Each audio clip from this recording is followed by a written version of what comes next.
Dictation 100 शब्द प्रति minute 5 second बाद शुरू।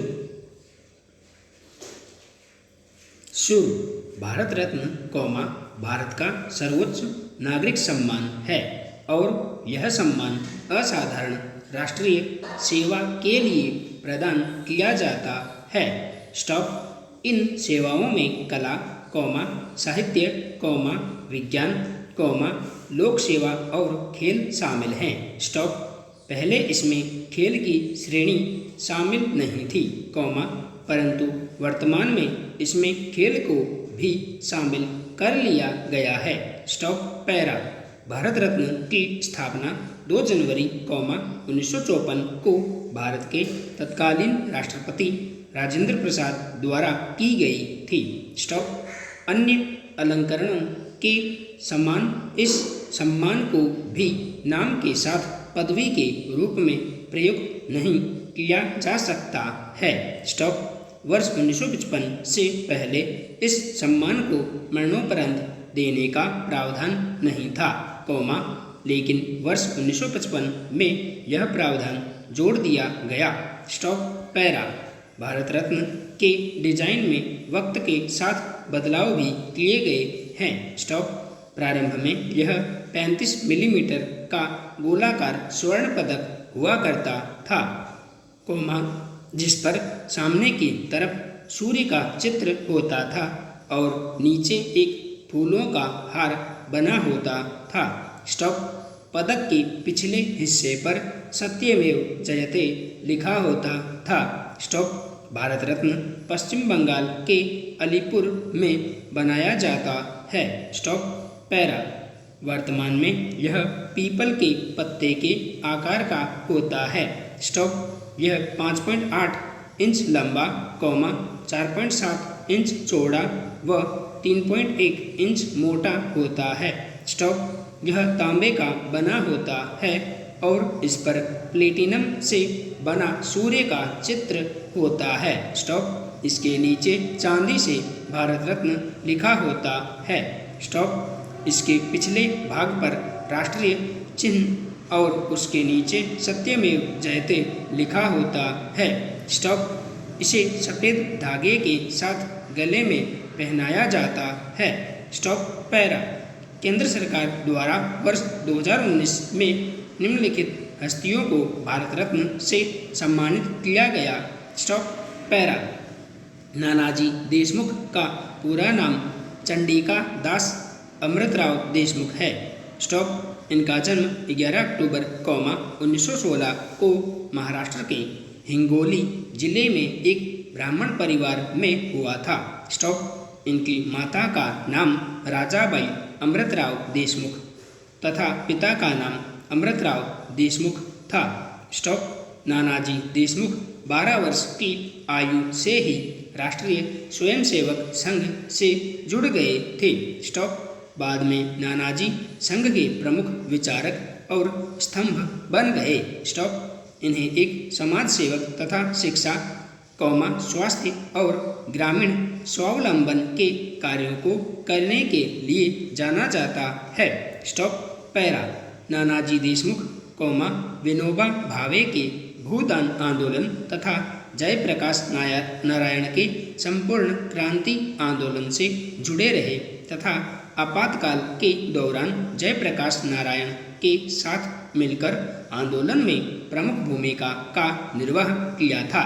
स्टॉप। ये भारतीय जनसंघ तथा जनता पार्टी के संस्थापकों में से एक थे तथा जब वर्ष 1977 में मोरारजी देसाई के नेतृत्व में केंद्र में सरकार की स्थापना हुई, तब नानाजी को सरकार में शामिल होने का निमंत्रण दिया गया, परंतु इन्होंने इस आमंत्रण को अस्वीकार कर समाज सेवा का रास्ता चुना। स्टॉप। ग्रामीण स्वावलंबन तथा ग्रामीण विकास के क्षेत्र में इनका उल्लेखनीय योगदान रहा तथा वर्ष 1950 में उन्होंने गोरखपुर में भारत के पहले सरस्वती शिशु मंदिर की स्थापना भी की थी। स्टॉप। पैरा। इन्होंने दीनदयाल उपाध्याय के विचारों को आगे बढ़ाने हेतु दीनदयाल शोध संस्थान की स्थापना की, इसके साथ साथ ग्रामोदय विश्वविद्यालय और बाल जगत जैसे सामाजिक संगठनों को स्थापित किया। इन्होंने शिक्षा, स्वास्थ्य एवं ग्रामीण विकास के क्षेत्र में महत्वपूर्ण कार्य किए।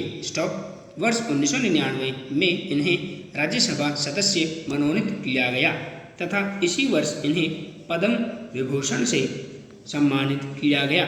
27 फरवरी 2010 को 94 वर्ष की आयु में इनका निधन हो गया तथा इनके निधन के पश्चात 11 अक्टूबर 2017 को इनके जन्मदिवस पर एक स्मारक डाक टिकट जारी किया गया तथा वर्ष 2019 में मरणोपरांत इन्हें भारत रत्न से सम्मानित किया गया।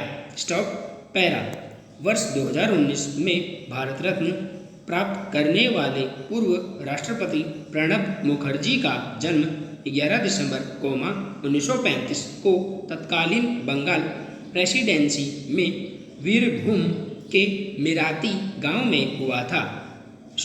अपने जीवन के प्रारंभिक वर्षों में राजनीतिक विज्ञान के प्रवक्ता रहने वाले डॉक्टर मुखर्जी राजनीति विज्ञान एवं इतिहास से स्नातकोत्तर की उपाधि के साथ साथ कलकत्ता विश्वविद्यालय से विधि स्नातक थे।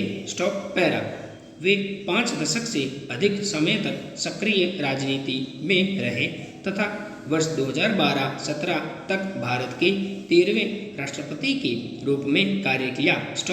प्रणब मुखर्जी का कांग्रेस में आगमन मुख्य रूप से इंदिरा गांधी के समय में हुआ तथा उन्होंने कई महत्वपूर्ण पदों पर अपनी सेवा प्रदान की।